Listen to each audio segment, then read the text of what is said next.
Have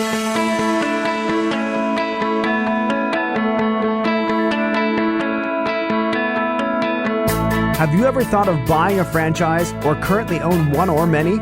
If so, this podcast is for you. Welcome to Franchise Euphoria, the podcast created and hosted by franchise attorney Josh Brown for the sole purpose of helping people find success through franchising.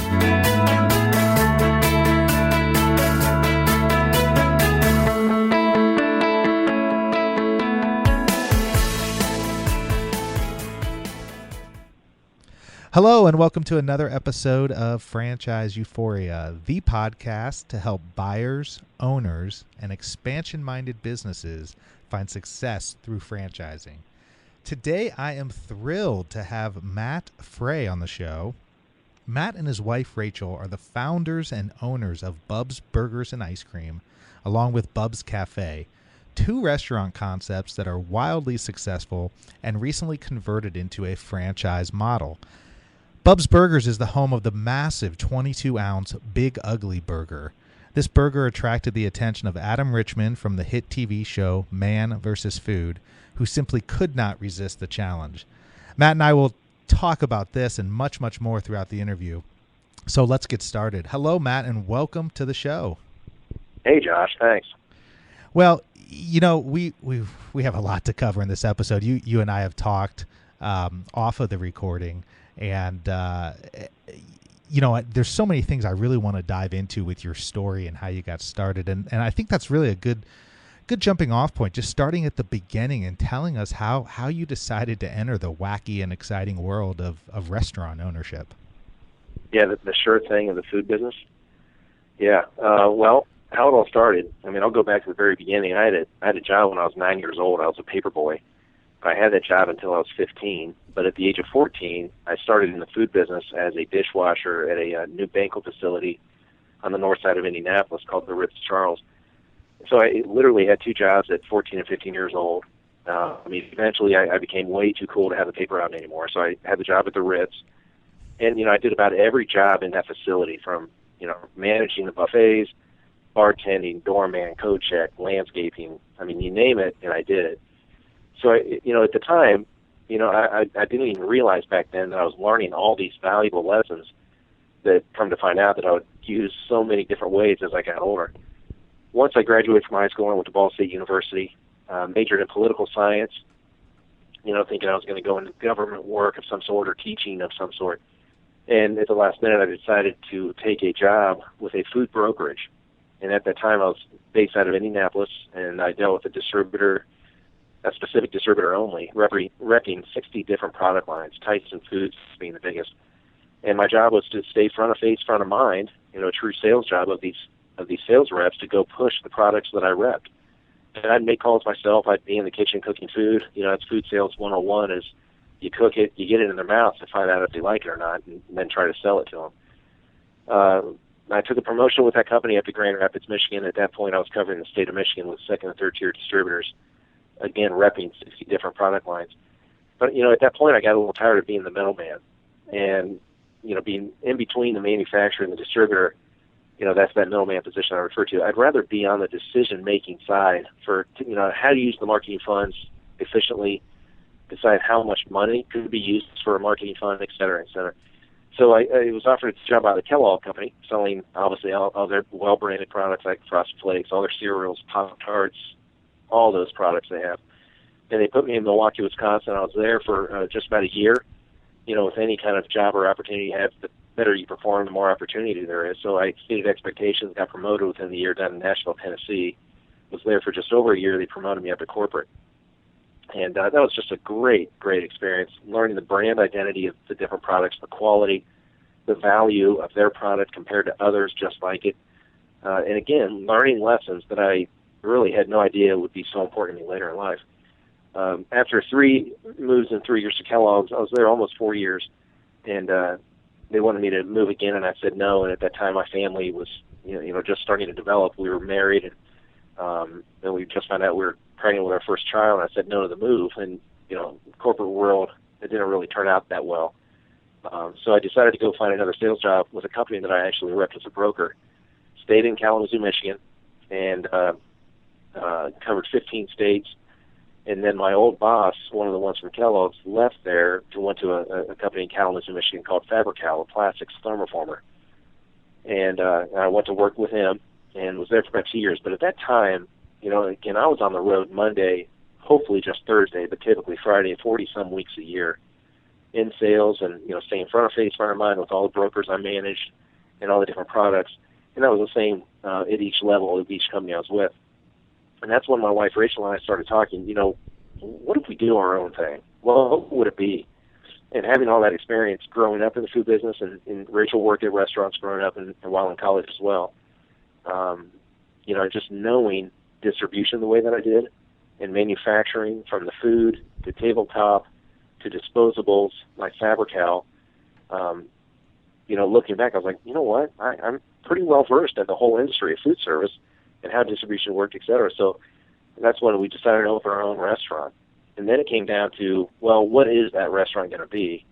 And that's where, cheeseburgers. Everybody loves cheeseburgers, but that could be a problem too. So what makes ours better and different than everyone else, that's called a value add. And there's 5 reasons why, personally, we think our burgers are better than everyone else. They're fresh, never frozen. They're hand-patted, cooked to order, after-cooked weight, and fresh-baked buns every day. And then the 6th element is really our staff. And when you're creating a business plan, you want to keep it really simple. Our menu is very simple. You know what you're going to get when you come into a Bub's Burgers and Ice Cream, because we're good at 1 or 2 things. What challenges me is the understanding of most restaurants when they have 4 or 5, 6 pages of menu, trying to be something to everybody. I can't understand how that can be feasible and logistically wise. It just confuses me. So Bub started in 2003, and at that time I quit my corporate job, and we moved back home to the north side of Indianapolis in Carmel, Indiana. And we just happened to find out that, my wife wasn't feeling that well. She went to the doctor, and on the way down, she goes, guess what? I'm pregnant. And that was our 3rd child. So not only did I give up that 401k, the company car, the insurance, the golf trips, the full-service Marriotts, first-class airline tickets, all those corporate perks to go open a restaurant, which is damn near suicidal. We found out we were having our 3rd child. So that's the trial and tribulation we went through when we first opened. And again, the footprint's maybe 5,600 square feet of an old building we've renovated into a restaurant. That's the original one that opened in 2003. And, we were open for about 3 months, and we were just killing it. Couldn't believe how busy it was. And we opened May of 2003, so we were just through that summer just killing it, just shocked. And people, well, it's the best burger I've ever had. When school got back in, the numbers started to drop a little bit. Summer started to be done. And then the winter hit, and people thought we closed over the first winter. So we reopened, or no, we didn't reopen. We stayed open all winter long and fought those trials. And then people would come back and say, oh, when'd you reopen? And I'll tell you, I went nuts because they didn't realize we were open year-round. So, and then each winter, the winters got better and better and better, and the summers got bigger and bigger. So we're blessed with the fact that our location is just prime. And we're very blessed and happy with how it's turned out over the past 11 years. And, well, it's incredible. I mean, it sounds. I mean, your story just sounds such like a true entrepreneurial dream. I mean, here you got sort of the background in distribution and manufacturing and all the various processes, and it all, I'm sure at the time, like it is for most entrepreneurs, it didn't seem like all the pieces were coming together. It probably seemed like, oh my God, I'm about to have my 3rd child and I'm just starting this restaurant. This is nuts. I can't believe I'm doing that. Yeah. I've just heard that. I've heard that from it was the same thing for me when I was starting my law practice and, on the verge of having another child. And it's just, there's never a perfect time.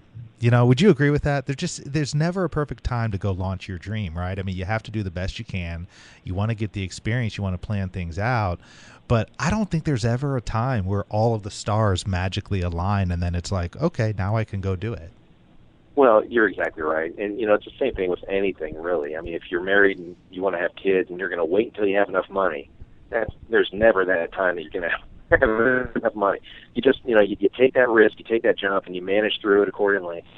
And, it's funny because when we opened in 2003, that's right around the time McDonald's was getting sued for the supersized meal. Remember that? And I do. I remember that. 1-pound burger. We got the big, ugly burger, a 1-pound burger after cooked with a half-pound bun. And here's McDonald's getting sued for supersizing people. And then mad cow disease hits. And I'm like, oh my gosh, here we are. We just opened this burger restaurant. You know, people are being accused of making people fat, and now mad cow disease, and people are going nuts.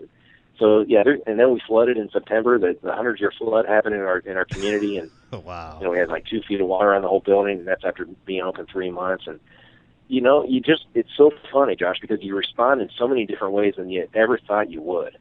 When you lay things on the line as an entrepreneur, you make things happen. And when You people have tell to. you no, you can't do it or you won't succeed, you know, you got to have that blood boil inside of you, because if you're like, yeah, you might be right, then you don't try it. Work for somebody else. But you got to have that passion. You got to have the understanding of what it takes, and it's not easy, because there is no right time. Because I'm 42 now. I opened up when I was 28, 29. 30. I'm sorry. It's tough, physically, mentally, just everything. Well, I mean, here you are, too. It touches every emotion. I mean, yeah. I mean, well, here you are. You're opening a restaurant. You're opening a burger restaurant. You're opening it up with your wife. I mean, there's so many different wonderful things, but challenges, I'm sure, along the way. Take us back a little bit, because I'm sure there's people out there who are listening who are thinking about starting their own restaurant. I mean, I talk to people all the time who sort of have that as a dream. I'm kind of curious a little bit. When we go back, after you had the dream and you realized, okay, I'm going to go ahead and make this thing happen, did you and Rachel have a conversation about, okay, these are my strengths, these are my weaknesses, these are some of the things that, you know, I should be doing in terms of putting things together, these are some of the things that did you guys divide up tasks, or what was the process that you guys went through after you made the decision that we're going to make this happen? Well, you know, Rachel's background is a lot of advertising experience. Her job out of college was with J. Water Thompson, a large advertising firm out of Detroit, Michigan. And at the time, they did all the Ford and Monroe Shocks and White Castle and things like that. So her strengths are analytics, where she can sit there and research and analyze all day long, where, you know, you put me in front of a computer for 10 minutes, I'm starting to yawn pretty hard. And I'm a sales guy. You know, no means yes, and on your feet, moving around, where she likes that seclusion of analyzing and database research. And I'll tell you what, Josh, that's really helped our business tremendously, because she picks up where I can't, and I pick up where she can. You know, and one of the biggest decisions, the most successful one we made when we first started, is to realize I'm not a bookkeeper, she's not a bookkeeper. So we hired a great bookkeeper. Same thing with an accountant. So those kind of investments are definitely worth it, because you want to focus on your business and not sit there and work in your business all day long. And that's why a lot of restaurants specifically fail. You know, you're trying to cut that capital outlay as much as you can. You're trying to do everything yourself. Next thing you know, you're there 15, 16 hours a day, 6 or 7 days a week, and that's not why you open the business. You open the business as an entrepreneur for flexibility, pride of ownership, decision-making abilities 100%, and the pressure of having staff on you to make them succeed. And some thrive with that. Some needed assistance with that. Others just can't handle it. But again, that's the pride of it. And delegating those responsibilities from the very beginning, creating that blueprint, is so essential with any business, but specifically restaurants. I mean, did you take the time to seek out other restaurant owners that you knew, or other successful restaurateurs, to just kind of bounce things off of and sort of serve as mentors for you guys? Yeah, absolutely. You know, being a food sales, I travel the nation, and I've seen a lot of great restaurant concepts, a lot of great management styles, a lot of great structures, but mostly a lot of bad ones. And again, looking back on all those experiences, not realizing that, you know, if you would have told me 20 years ago, hey, Matt, heads up, you know, take notes on all this stuff, because you're going to open a restaurant, you know, at that point in your life, I would have said, no way. But looking back, you remember those things, and, you know, you implement what you saw was good, and you kick out what was bad. But yeah, my brother-in-law was pretty influential in this. He owned that banquet facility, and, you know, he was definitely a soundboard. But, you know, it's an apple to orange business comparison. You know, banquet facility versus a family-style sit-down restaurant with waiters. There's some similarities, but it's really kind of different. But he was just good to talk things through with, and I knew other restaurant owners, and but you know, you can't show your deck of cards too often. So, but you know, devising this business plan, Rachel and I knew that we needed to have some type of marketing catch, and that's the Big Ugly Burger, 1 pound after cooked. Then you have the Not So Ugly Burger, it's a 1/2 pound burger after cooked. The Settle for Less Ugly, and that's 1/4 pound, and the Mini Bub. So, when you walk in the door, you see the display case, and they're all ham patties sitting there, and you kind of, it's like the butcher market. You walk in, you see your steaks in the case. I know, I love that. I love that. Yeah, we never thought many people could buy and eat a Big Ugly. I mean, honestly, it was designed to be kind of a marketing thing. Come in and see the size of this thing. No way will I eat that. I'll eat the not so. So, and I'll be darned if, the first couple of weeks we opened, people were like, Big Ugly. I'm like, Rachel, oh my God, we said we'd take their picture if they ate it all. We had to go buy a camera and printer. And so we did that. And then, within the first month, we had a full wall on our restaurant full of 4x6 pictures. And then about a year later, 2 years later, people were always saying, oh, you should have made it bigger, And, from a business marketing concept, you want people to succeed. You want their picture on the wall. Why? Because they're going to come back and show their friends, or show their brother, show their dad, and then they're probably going to eat again while their friend or brother or dad's doing a Big Ugly challenge.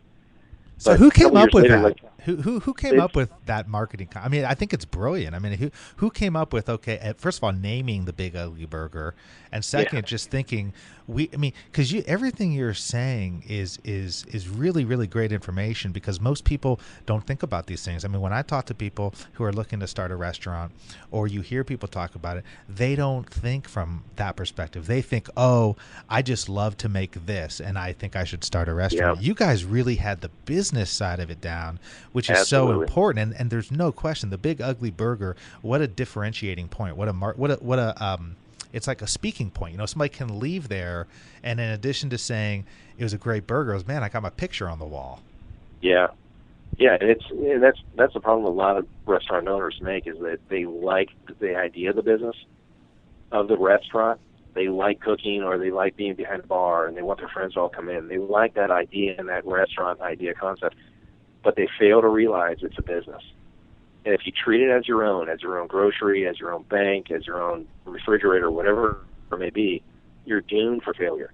If you don't treat it as it's somebody else's money and you're accountable for it, it's a really risky situation to be in. But yeah, that Big Ugly was simply Rachel and I's idea to create kind of a thing to come in to see, and to see what happens with it. Is that what attracted Man vs. Food and Adam Richman? Yeah. So that goes back to my point of is a couple years later, people were saying, oh, you should have made it bigger. So the concept is, if you eat one Big Ugly Burger, you get a 4x6 picture on the wall. So people were like, make it bigger. What do you do if I eat two? I'm like, bigger picture? And they're like, all right. I'm like, no. So that's where the 8x11 picture came in on the walls. And then about a year later, what do you do if I eat three? I can do three. I'm like, poster? All right. I'm like, you've got to be kidding me. So posters are up on the wall. So we've had over 80-some people in one unit eat two. At least 20 have eaten three. And then that's when Man vs. Food called and said, hey, we've sent moles into your restaurant. We love the idea. We love the product quality. Adam wants to be the first to eat 4 Big Uglies. Would you mind if we came? I'm like, let me think about it. No, not at all. Get here. Yeah, twist my arm, right? It's funny because that show is so funny, and there's such a large following from that show. And the blessing is it was first filmed. They filmed it over 4.5 years ago, and they keep re-airing it. So it's the gift that keeps giving. And I'm so thankful to the Travel Channel and that crew and that team to do that, because it has really blessed us in so many ways. It's unbelievable. Oh, well, Matt, my cousin. Worldwide advertising. No, my cousin comes in every year from Cleveland, Ohio, and a few years ago, he comes in with his son, and they go to the Baseball World Series here in the summer, and so they stay with us. And it was funny because a few years ago, he comes in, and I said, well, what do you want to do? Where do you want to go for? He's like, I got to go to Bub's Burgers. Got to go to Bub's. I'm like, how do you know Bub's? He goes, Man vs. Food. And so now every single time they come in, we go to Bub's Burgers. We go over there. So it's amazing. Yeah, it is just crazy. So what was that like, having him there? I mean, tell me about all that, how they filmed that, and sort of the environment. It was so stressful, to be honest with you, because they came Memorial Day weekend, and that is a weekend for us that's kind of like, hey, winter's gone for sure now. Now it's out, and summer and spring are here. And typically it's 70 degrees or 75 degrees and sunny, and people are all out. And plus it's race weekend here in Indianapolis. And so they told us that day, they said Monday. I said, oh, that's a great day. And it was like 4 or 5 weeks out. I look at the calendar a lot, and it's Memorial Day weekend. I'm like, oh, no. I can't call him back and say, sorry, I can't do it. So I just ran with it. We couldn't advertise anything. No one knew he was coming. And so, they're supposed to be there about I think around 8 o'clock in the morning, and then we do those kitchen shots, and then then they'd get their footage throughout the day, then they'd eat, and then we'd shut it down. Well, they got there a little late, and so they got there about 11 o'clock, and at 11:05 we're on about an hour wait already because no, he wasn't there yet, but it's just so nice out, and people want to sit outside on the Monon Trail and all this kind of stuff.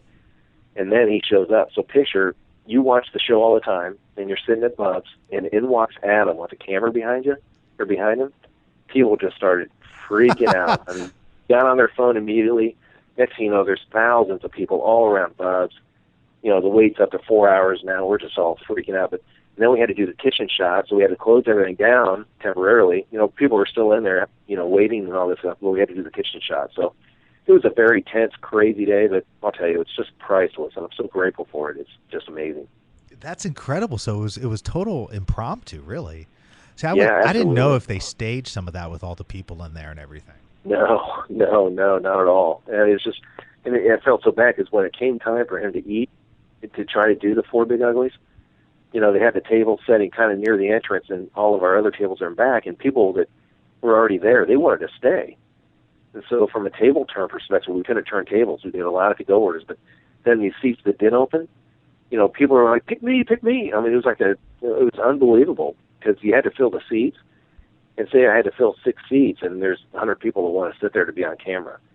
So it was, man, I'll tell you, no, there's no, hey, let's try this again type of thing. It's all going. See, that makes me love the show even more and I never thought about that when I'm watching it. So you're actually sitting there running the restaurant as they're essentially filming for the show. Yeah. All at the same time. I figured they shut it down.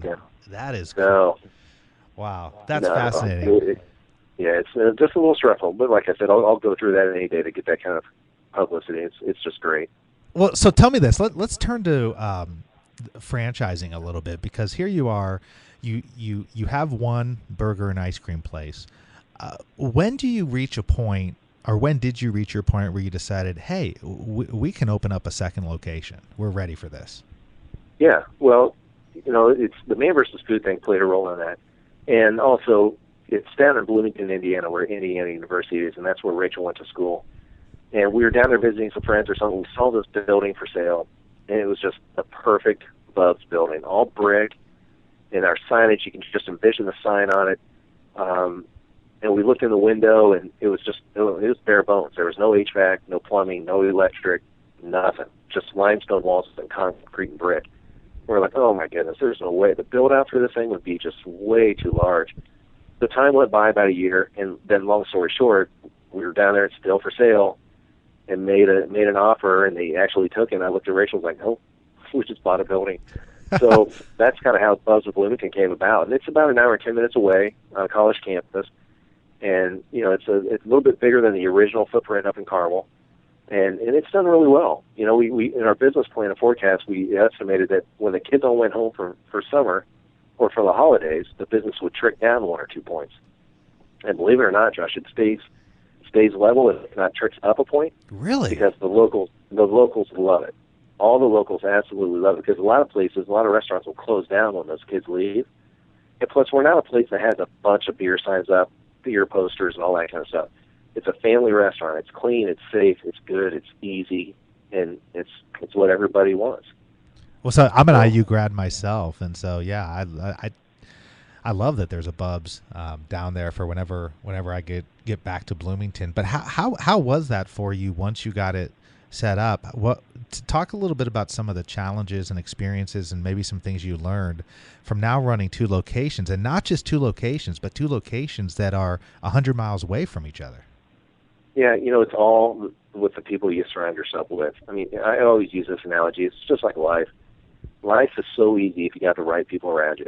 Someone you can laugh with, cry with, yell at, talk with, whatever it may be. It's the same thing in business. If you don't surround yourself with the people that you trust, can lean on, can laugh with, cry with, talk with, it's impossible. It really is. And it goes back to that ego and greed thing. If you're doing this just for the money, it's not the right business. It's our obligation as restaurateurs and entrepreneurs to create a concept that people like, that's safe, that's clean, that they understand what it is they're going to get, and not like I said before, trying to be everything to everybody. And it's just our obligation. And then it's also our obligation to give back to the community the way we should.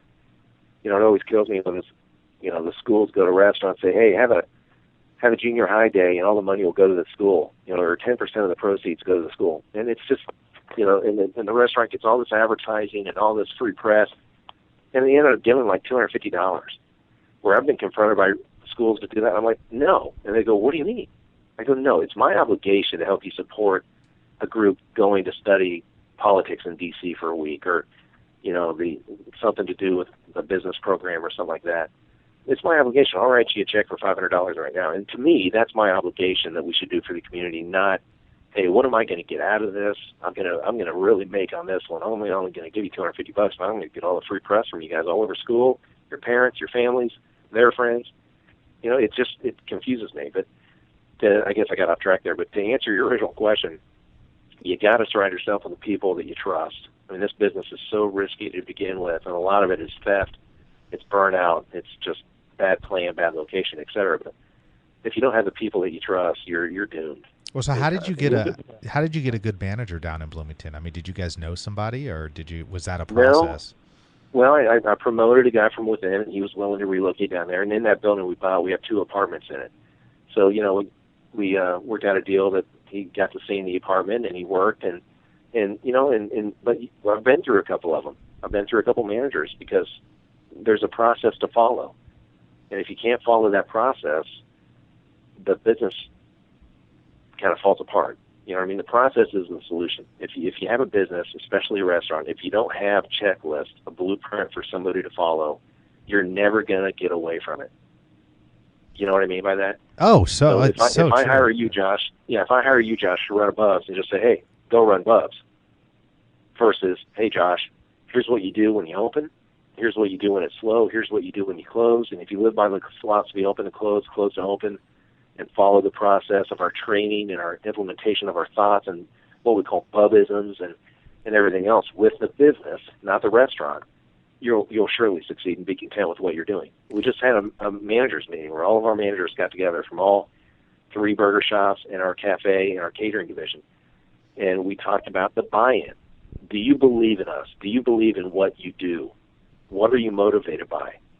How do you turn ordinary people extraordinary? You know who I'm talking about there, right? Yes. Little Michael Gerber, baby.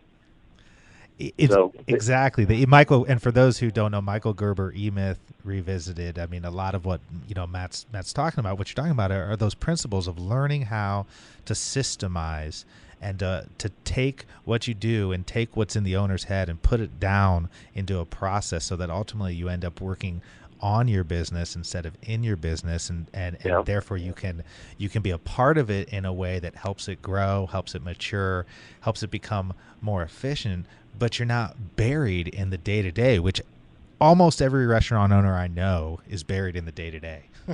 And Michael, it is so hard. Now, get this, we opened in 2003. Just the past couple months, I've finally realized to do that. And it's not just, you have to at the beginning. You have to admit, the first couple of years, you have to get in there and create a process, but that process is going to evolve over time, and it's going to change.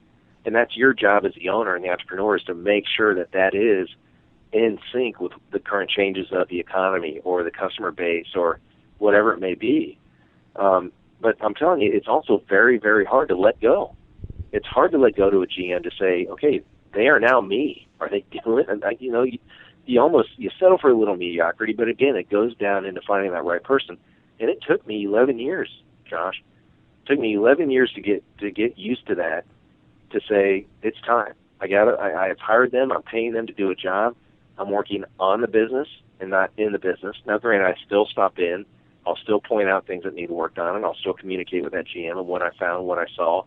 I'm not a vacant, absent owner, trust me, but I'm very comfortable with where I'm at right now, and things are better at home too, to be honest with you. So what finally pushed you to do that? Because I'm sure you thought about it for years. Most people understand at a basic level, okay, I need to put a process here. I need to put a system. But there's a big difference between understanding that and then executing it. And then also what I find is when people execute on it, what happens is the first hiccup that comes along provides the excuse for getting away from it. Because because it doesn't make it's like anything. It's like you put these systems, you put these processes, and it doesn't mean you're never going to have problems, but I think it alleviates problems, but also when you do have problems, it's easier then to plug the holes on the backside. So what was it that really pushed you over the edge and said, I'm going to do this? There's two things. One was my family. It was a hard time for me to separate my bub's eyes, ears, my go mode, to turn that off when I came home. Do you know what I mean? Absolutely. Oh, God, I totally relate to that. I can completely relate to and that. there's a term called being a boss hole, and I'm sure you can use your imagination what that means, is that you can't walk around your business and just boss people around. You get no respect. You're not teaching. You're not motivating, encouraging by any means. And I was kind of starting to do that at home, and I didn't like it. And plus, I didn't want to lose my GM or my managers by micromanaging them. They just got to follow the process. Then it's entirely up to them based on their performance whether they succeed or not. But again, it's kind of our fault if they don't succeed, because we got to stay on top of it, checks and balance. We got to just make sure they are following it and they understand it. That's what we talked about our management meeting most of the days, that buy-in and following process, and what do they need, what can we provide, and how it works. Well, I love what you have going on, and having talked to you a few times off the recording and getting to know you a little bit. I mean, you're definitely doing things the right way, and you definitely care, which is 3/4 of the battle. And I know that now you're offering franchise opportunities for the right candidates, and you and I have talked about this. I think it's so important that it has to be that right person who's going to come in and be the franchisee. I'm curious if you wanted to talk about that at all, and maybe tell a little bit about the type of person you're looking for to come in and be a Bub's franchisee. Yeah, absolutely. The way the issue or the topic came about was about 1.5 years ago. Someone came to us wanting to franchise, and Rachel and I were, I don't know. It's one time someone said to me, "Would you let somebody else raise your kids?" And I was like, "No." He goes, "Exactly. That's why you could never franchise your business, because that's almost what it's like. And all that blood, sweat, and tears that went into it over 11 years, I'm going to turn over to somebody that's just about the bottom line, just about selling burgers and making money. It's really risky." But the person that came about, we did everything legally with the documents with the law firm that we work with. And long story short, that relationship did not work out because that person wanted to start changing things to buy a cheaper bun, to go before cooked wheat instead of after cooked wheat. And I understand. It's about the bottom line, and it's about money. I mean, that's why you're doing it.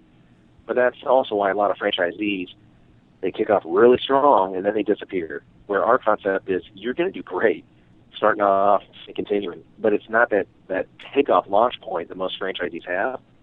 You're going to be around for a long time if you follow our process and you believe in what your job is beyond making money. We hire salespeople. They're not bus hosts, dish, ice cream, or waiters. They're salespeople. And we hire young people. We can hire at 14 years old here. And we get in their heads, teach them about return on investment, maximizing profitability, brand identity, value add, all those things that I learned in that corporate sales world, and doing dishes back at the Ritz. That's what we do. And it's such a different job. I mean, it takes a passion to do this, because you're going to have an impact on somebody's life beyond checking their uniform when they clock in and making sure they're waiting tables and then cleaning accordingly and everything else. It's about having an impact on somebody's life, and that right person needs to understand that when we talk to them about franchising, because it is about money. Don't get me wrong. The main job that all of our staff has above is to make me a ton of money. But the message behind it, the more they make for me, the more they make for themselves. So it's a sales job, return on investment, maximize that profitability for them. So suggestive sell comes into play. And just the knowledge of the menu and the eye contact, the personality, the cleanliness of the shirt, the shoes, the apron, all goes into our business. Are you looking for somebody who has a background in the restaurant business to become a franchisee, or does that matter as much to you? Yes and no, to be honest with you. I know that's a bad answer for an easy question, but almost like hiring somebody young, to where you want to get in their heads first and teach them the Bubs way, the experience, right? The lifestyle of Bubs. And versus somebody that you're going to have to retrain and get all those thoughts out of their head to truly believe in you. And I know it can work. I absolutely know it can. But like any business, you got to find the right location, the right person, and then hire the right staff. But I'll tell you, Josh, it's such an easy business.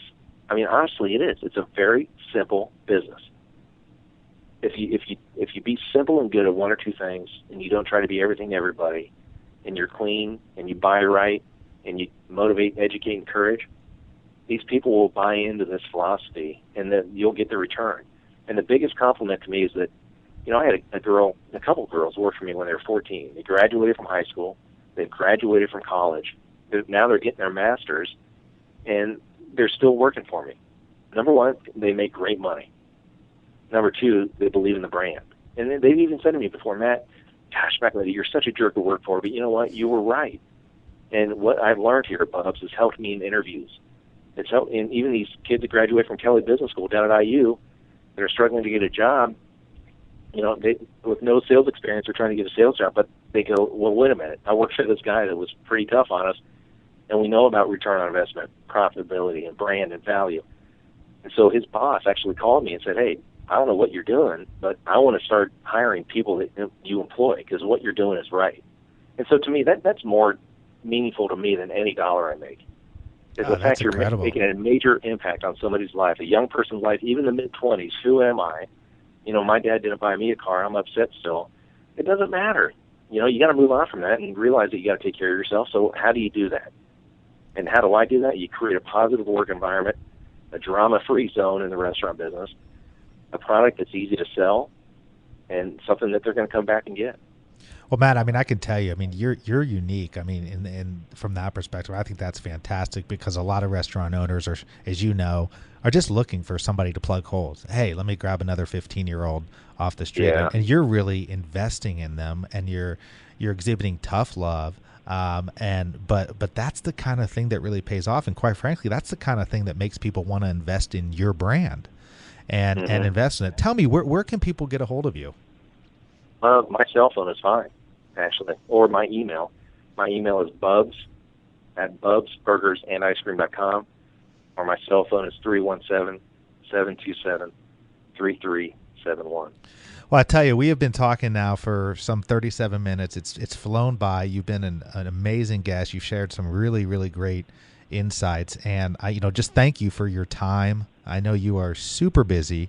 And I look forward to staying in touch, and maybe sometime down the road we'll have you back on again. Josh, thanks so much. It really means a lot that you have me on. I appreciate it. Well, keep up the great work, and I definitely look forward to staying in touch. All right, thank you.